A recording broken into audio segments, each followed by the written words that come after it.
It's the end of summer and young families enjoy the final days before the start of the new school year. But here in the illegal Israeli settlement of Migron, which an Israeli court ruled must be taken down by next spring, security-conscious parents have another issue on their mind beyond the first day of class.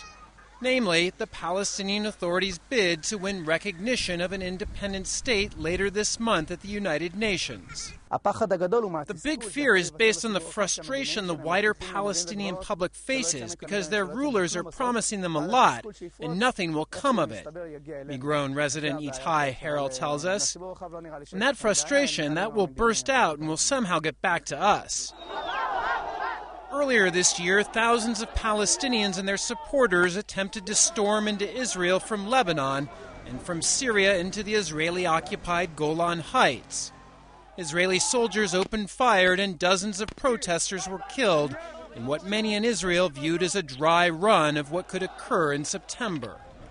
It is a concern shared by Israel's military, which oversees the country's occupation of the West Bank and is responsible for the security of some 300,000 Israelis living in over 100 settlements.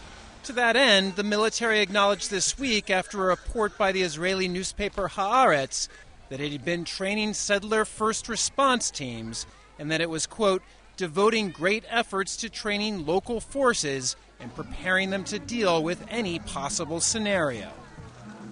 The military would not comment about reports of arming settlers with tear gas and stun grenades, or about the drawing of red line boundaries around each settlement that potential protesters would not be allowed to cross. Settler spokesman David Haivri downplayed the military preparations and called the worry around September media hot air. There are security personnel throughout our communities who are regularly briefed by the military commanders and so forth and are given the means to provide security for our communities.